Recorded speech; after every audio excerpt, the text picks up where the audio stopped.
amigos, muchísimas gracias por continuar en nuestra sintonía. Momento de recibir a nuestro invitado de este lunes.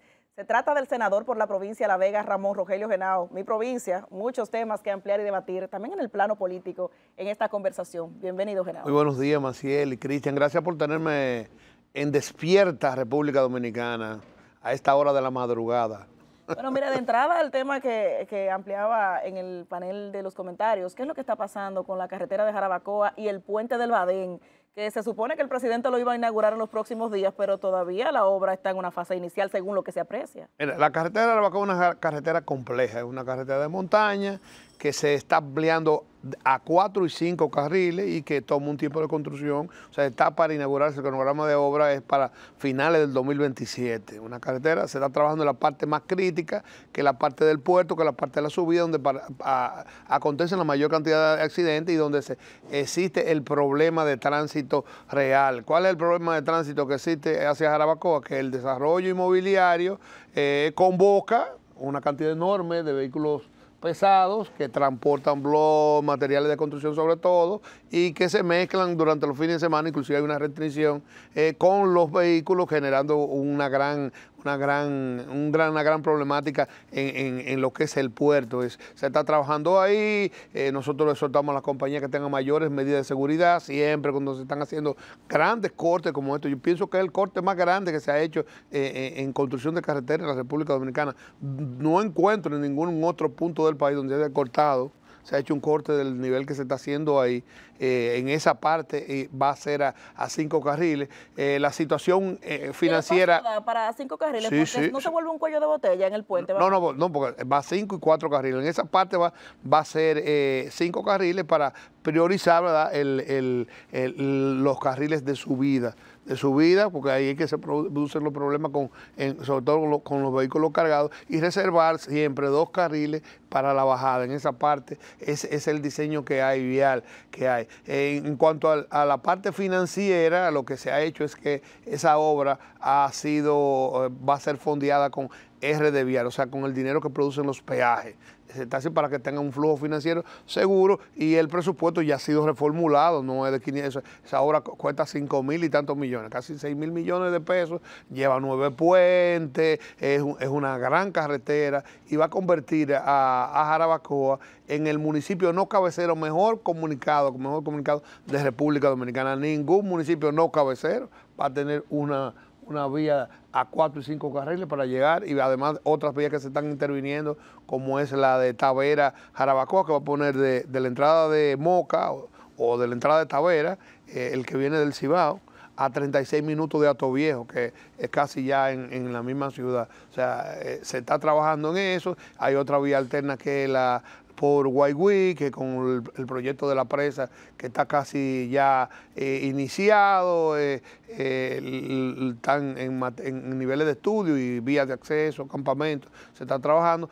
También esa vía o sea, Jarabacoa se va a poder llegar por Constanza, por Guayguí, por la Federico Basili y también por Tavera. Henao, ahí mismo me quedo, tú no eres ministro de Obras Públicas, pero ¿verdad? Siempre estás pendiente a los temas del Cibao. La Duarte, la autopista Duarte, ¿cuándo finalmente va a ser entregada? Nosotros como usuarios de la autopista entendemos que los trabajos van muy lentos. Ahora se han incorporado nuevos contratistas, pero no sé, que hay un tema con el de los avances, había que, como se reformularon los presupuestos en función de la ley 8324, no se han otorgado los avances y eso ha ralentizado los trabajos. Nosotros entendemos que debe ir más rápido, es una vía fundamental, que siempre va a ser complejo trabajarla, porque ¿qué pasa con esa carretera? Es que se intervienen en uso, o sea, se intervienen con tránsito. O sea, usted está trabajando, por ahí está el tránsito. Abierta. Abierta. Entonces, eso siempre genera, o sea, tiene que hacer desvío, te genera caos y obliga a que los trabajos se hagan de manera acelerada para poder restablecer el flujo como normalmente está acostumbrado la gente. Lo que pasa es que se dan unos plazos yo pienso que el gobierno en materia de obras de infraestructura tienen que hacer un poco más el paso. Hay un gran gerente, una persona muy ducha al frente del ministerio que conoce, estuvo hace 30 años y volvió ahora, y que conoce y domina el territorio y la mecánica constructiva. Y que si logra respaldo financiero del gobierno, que usted solamente no puede, dando boche o dando seguimiento, usted no va a lograr una dinámica, tiene que tener eso a la par de los recursos necesarios para que los contratistas tengan la disponibilidad financiera para poder avanzar las obras. Pero hace falta un poco más de celeridad en esas grandes obras para que la gente sienta que se van a concluir. Las obras se defienden solas, sí se hacen. Y se hace. Un buen ejemplo de eso, de que las obras se defienden solas, era una que estaba totalmente satanizada, que es Punta Catalina. Era un proyecto que todo el mundo presumía que iba a ser un cuerpo del delito. Ahora es una salvación nacional que te genera 250 millones de dólares al año. Es la mejor empresa pública. Y no es un poco por eso quizás que la gente comienza a señalarlo. Bueno, lo comentábamos ahorita. Cuando la gente no ve las realizaciones o comienza a compararlas, hay un tiempo que le da a los gobiernos para que la hagan. Ya el gobierno tiene 5 años, pero si no comienzan a presentarse los resultados, la gente comienza a dejar o a cuestionar al gobierno o a dejar de creer en la persona o en las personas que están al frente del gobierno. ¿No puede eso afectar parte de la imagen en este momento? Yo pienso que el presidente Luis Abinader tiene que ponerse un poco egoísta y empezar a pensar en su legado material. El legado material es el que se aprecia en el corto plazo. Los legados institucionales, que hay muchos y hay transformaciones importantes que van a marcar, tienen mucho tiempo para reconocerse, son casi para la historia, para el mediano y para el largo plazo. Pero el material tiene que enfocarse en eso. Pienso que tiene tiempo todavía, pero que debe concentrar este tramo que resta de gobierno a esa parte, a establecer un legado material que sea apreciable. Yo pienso que el presidente Luis Abinader, al concluir, puede lograr eso, y que en estos 5 años, aunque no lo han sabido mercadear, o sea, comunicar eficientemente, se ha hecho mucho más que en 5 años de cualquier otro gobierno, que en 5 años. Oigan, que en 5 años de cualquier otro gobierno, pero no se ha mercadeado. Pero hay muchas cosas que terminar, y pienso que deben enfocarse principal y primordialmente en un programa de terminación de obra. Hay una ley que el proponente fuimos nosotros y que fue promulgada por el presidente Luis Abinader, que establece un menú de obra, 8324 la ley, que da unas facilidades especiales para terminarla en función de que reduce la burocracia, que a veces son el retraso, que no se han podido vencer a pesar de la política de burocracia cero y ventanilla única que ha impulsado el gobierno. La burocracia sigue siendo un obstáculo en lo privado y también en lo público. Los procesos son exageradamente largos. Lo dice el Departamento de Estado. Exageradamente largos y no han tenido el resultado que si era por mayor transparencia, bueno, tenemos igual algunos niveles de corrupción. Entonces, a eso hay que revisarlo. El término de procesos, Contraloría, por ejemplo, yo tengo que decirlo aquí, voy a aprovechar. La presa de Guaigüí está en Contraloría 3 semanas.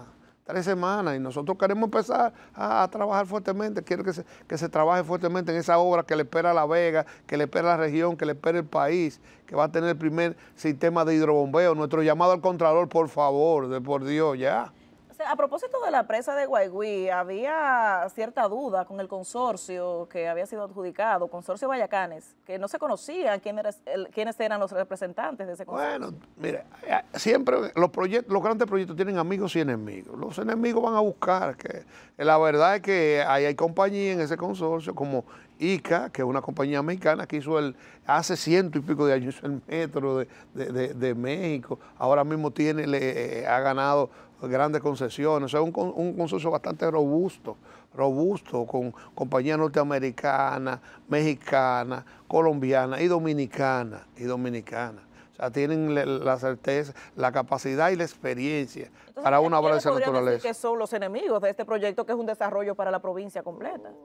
Tú sabes que siempre, lo que no lo pudieron hacer antes, por ejemplo, el ex senador Euclides Sánchez, que ahí Es un tema político. Cientos de declaraciones pidiendo la presa a su presidente Leonel Fernández en un momento, a su presidente Danilo Medina en un momento. Danilo dio un boche una vez, un boche público, reclamándole un consejo de gobierno en la escuela agrícola esa obra, la presa de Guaigüí.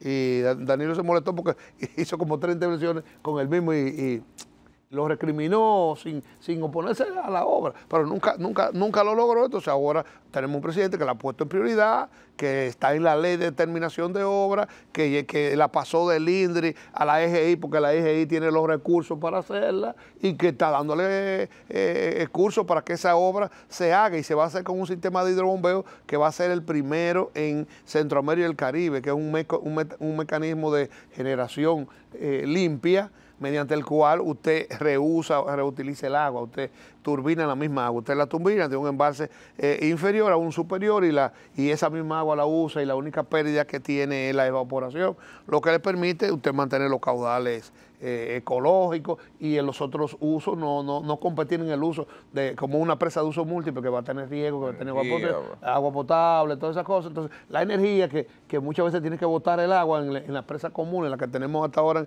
en el país, cada vez que tú turbinas bota el agua, esa agua va a volver a utilizarse otra vez. Rogelio, el tema, Estados Unidos presenta su informe, lo hace cada año y dice, entre las cosas que señala, reconoce el esfuerzo del presidente Abinader, pero dice, hay corrupción generalizada en el Estado, y eso se evidencia en retraso en los pagos gubernamentales, obstáculos burocráticos, débiles leyes de propiedad de tierras, decisiones lentas, opacas e inconsistentes en términos administrativos y de justicia, y falta de competencia técnica en algunas instituciones del gobierno. ¿Cómo lo evalúa el senador Rogelio Henao esa posición de los Estados Unidos? Yo pienso que debe asumirse como buenos consejos, porque hay mucho de eso. O sea, yo acabo de decir lo mismo prácticamente en términos de lo que es la burocracia. ¿Incluido la corrupción generalizada? Yo no creo que se pueda hablar de corrupción generalizada. Yo no pienso que hay un esquema, que este es un gobierno con un esquema generalizado de corrupción. Hay casos de corrupción. Ahora hay mayor sensibilidad para reconocerlo y para actuar, y mayor presteza para actuar. Eso hay que reconocérselo. Hay que reconocérselo al presidente Luis Abinader. Hay mayor capacidad de reconocimiento y presteza en la actuación. Pero no pasa del reconocimiento, porque no han llegado. Bueno, pero hay muchos, la mayoría están en la justicia. ¿De este gobierno? Sí, están en la justicia. No se han concluido los procesos, pero están en la justicia. Están en la justicia. No ha iniciado, no está ni siquiera el Ministerio Público, ha presentado frente a un juez nada. Bueno, pero ya recibió el último caso. Los funcionarios, o sea, se dio rueda de prensa en Palacio. Los funcionarios encargados del área donde supuestamente hay la afectación fueron y entregaron personalmente al Ministerio Público. De ahí le toca actuar al Ministerio Público, que ahora no es un órgano subalterno del Poder Ejecutivo. O sea, si algo hizo la reforma de Luis Abinader fue dejar de que el Ministerio Público sea un órgano subalterno del Poder Ejecutivo. Y eso no fue un poco de estrategia. Yo entrego allá y allá que se embrujan con eso, porque así no me cae a mí. O sea, el presidente ya se desliga. Se desliga de la causa, pero también de la consecuencia. Siempre va a haber una afectación, porque es su administración y son sus designados, los procesados. O sea, siempre va a haber una afectación. Yo pienso que se ha actuado hasta ahora responsablemente. Lo que nosotros esperamos es que cada quien haga su parte, que el ministerio haga su parte, y después cuando llegue a la judicatura... Pero usted entiende que no hay corrupción generalizada. Generalizada no. Okay. Hay corrupción. Y la corrupción no solamente... Nosotros creemos que corrupción solamente es la pública, la corrupción en la administración pública. No, hay corrupción fuera también. Hay corrupción fuera, por ejemplo, en ese tipo de fraude, eso es un fraude, eso es común, Todos sabemos que aquí una persona usa el seguro de otra para ir al médico. Eso lo sabemos, Sí, claro. Eso lo sabemos, y eso pasa aquí, pasa en Estados Unidos, pasa en todos lados. Pero no estamos hablando únicamente de Senado, porque hay muchos casos de presunta corrupción que se han destapado y se quedan únicamente en titulares y no llegan a la Procuraduría. A veces los expedientes no se construyen con la solidez muchas veces se puede incluso poder interpretar que de manera maliciosa, porque al final en los fondos aparecen debilidades que no se veían en el principio, que están desde el génesis en las estructuraciones de los expedientes. Entonces, hay mucho por hacer, pero yo entiendo que esas afirmaciones del Departamento de Estado tienen que cogerse como buenos consejos, sobre todo la lentitud en los pagos, el exceso de burocracia, lo acabo de decir, o sea, es inexplicable ya. O sea, estamos en el mundo digital, donde todo es virtual, o sea, ya no hay que esperar que el mensajero lleve, no, eso llegó ahí, todo en la plataforma. Y hay la herramienta de certificar esos trámites digitales. Entonces, que una cosa que te coja 1, 2, 3, 4 semanas, tú sin respuesta y todo ese tipo de cosas, eso es un obstáculo serio que tenemos que ir venciendo, la burocracia, porque al final el usuario de los servicios públicos se desespera. Claro. Entonces, y entonces cae en eso. Rogelio. ¿Está fiscalizando este Congreso porque tiene mayoría del partido de gobierno?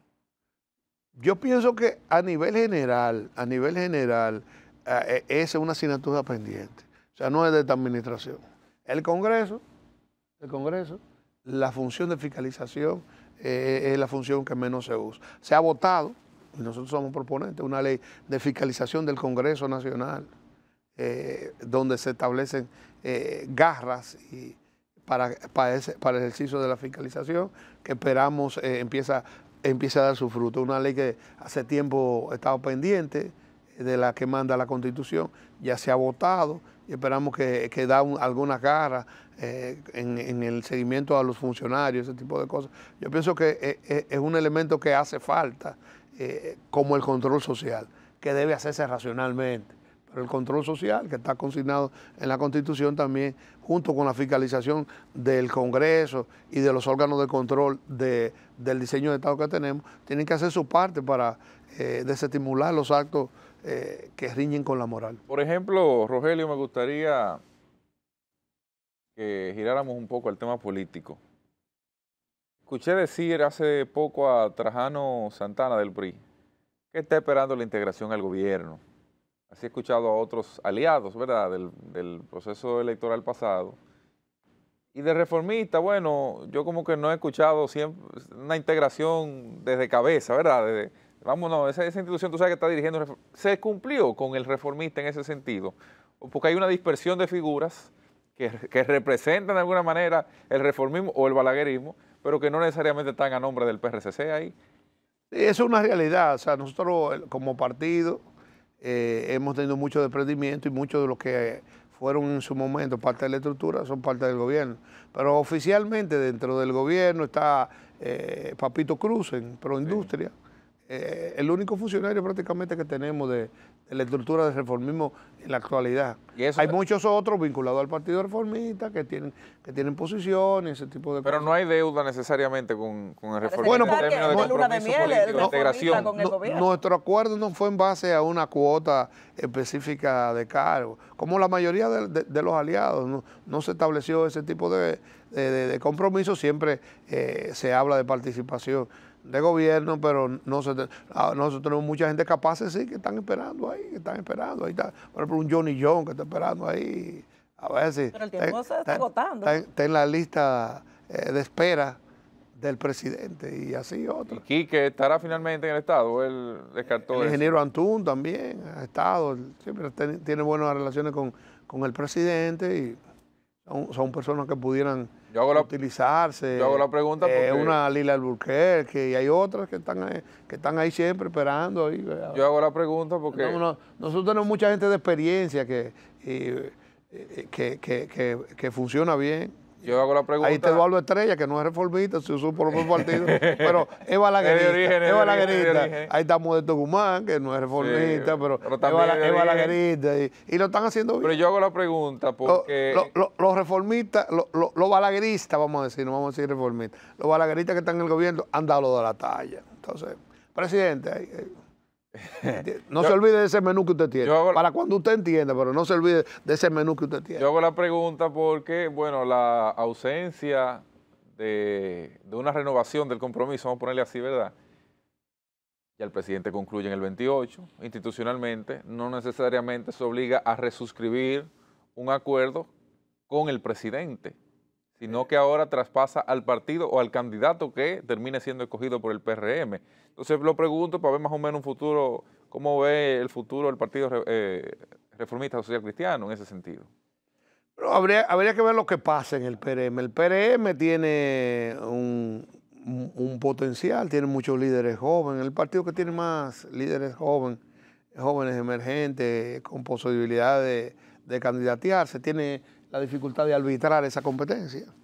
Es el reto mayor que tiene el presidente Luis Abinader, que logró vencer la maldición de que ningún de origen PRDista, vamos a decir, había logrado 2 periodos consecutivos. Sí, ninguno. Sí. Él lo logró, pero hasta ahora 2 periodos lo había logrado el partido. Había que ver si logran el tercero. Eso no se ha logrado. Eso es un reto también. O sea, nunca el PRD, ahora PRM, había logrado un presidente reelegirse.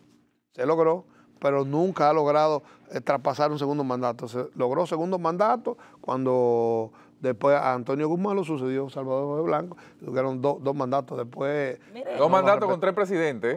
Con 3 presidentes. Con 3 presidentes. Una particularidad. También. ¿Cómo está el Partido Reformista a propósito de los cuestionamientos de que ya no quedan ni las cenizas y que incluso hay gente que utiliza... Y que vendieron el local. Llegaron a decir que vendieron el local. Eso no es verdad. No, nosotros tenemos una impronta grande. Ahora mismo tenemos una campaña en curso que es provocar la nostalgia en función de revivir en el aprecio público la figura del doctor Balaguer y su obra de gobierno. Estoy seguro que la están sintiendo. Hay decenas cientos ya de videos con extractos de discursos, de acciones de gobierno, que logran cientos de miles de likes, que están en las redes, que lo que buscan es eso, para nosotros volver a que la población vea que en el reformismo, en los discípulos de Balaguer, en el balaguerismo, tiene una alternativa de buena gobernanza, probada. Muchísimas gracias por habernos acompañado. Las puertas de Despierta siempre abiertas para venir a comunicar y sobre todo las buenas nuevas para mi provincia La Vega. Señores, a ustedes muchísimas gracias por haber despertado con nosotros. Será hasta mañana martes. Feliz resto del día.